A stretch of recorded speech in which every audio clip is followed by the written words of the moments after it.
Hey, this is Kyle from Team Rock. Thanks for joining us today. I just thought I would take a moment while I'm sitting here at one of our fairs as we've been out traveling around the world. I thought I would stop for just a moment and just give you guys kind of a little background on me. I was raised in a family of two loving parents with a younger brother, younger sister, and my parents were diligent about taking us to church, giving us an opportunity to go to Sunday school on Sunday mornings. But the reality was that I chose not to have any part of it. I would show up, I would do what I was supposed to do, but I really didn't care to be there.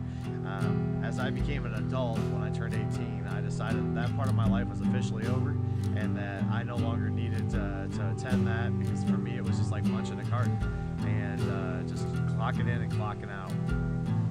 Shortly after becoming an adult, I started walking my own ways. I became a police officer, and during that time I had all the power, if you will, in the world. And I thought I would be happy to be just doing my career and enjoying life.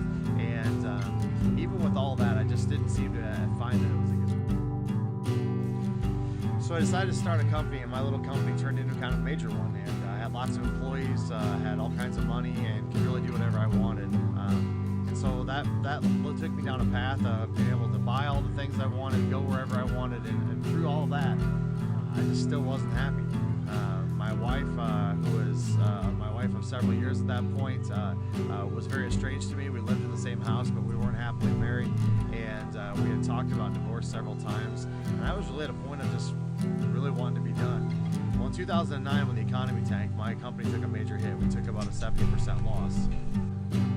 What that really means is that basically that I wasn't making any money at all, and not only that, I was losing it faster than I could possibly make it.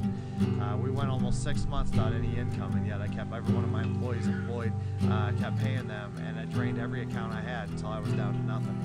There was one point that I was so far in debt that I realized that the only way out of that was just going to be bankruptcy. The problem with that was that my wife was the banker. Filing bankruptcy for me also meant that she would get fired and she would lose her job, which to me just wasn't an option. So I figured the only way out for me was to commit suicide. I was ready to be done with my life. I knew that my wife would collect on an insurance policy, and that's just where I was at in my head. I really thought there was no turning back. But the week that I was preparing to do just that, a couple, husband and wife and their kids from my martial arts school, took the moment to just say, "Hey, what are you doing on Sunday?" And I didn't have any plans, so I said, "Nothing." Why? They said, "Do you want to go to church with us?" Man, that's the last thing I wanted to do. I just wanted my life to be over, but I didn't want anybody to know that there was something going on. So that Sunday morning, I said I'd go with them. And when I went into church for the first time in my life, I heard a gospel that I'd never heard. I heard about a God who loved me unconditionally, no matter what I'd done, no matter what I was going through in my life, no matter who I had been hurting. He loved me unconditionally. And I realized that I couldn't keep walking through life alone the way that I was. I needed a Savior. So for that reason, I decided to turn my life over to Christ. I gave my life to the Lord and said, "You know what? This life is no longer mine. It's yours." And I got to be honest, my life took a pretty dramatic turn. My wife was a pretty public atheist. She told everybody that she didn't believe in God. And that morning I called her. I was so excited because I felt this amazing feeling of joy in my body that I hadn't had to experience before. This amazing feeling. And I called her and I said, "Hey, I want you to go to church with me."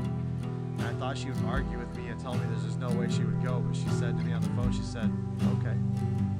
To be honest, it really caught me off guard. But she said it was just something in my voice. There was something different.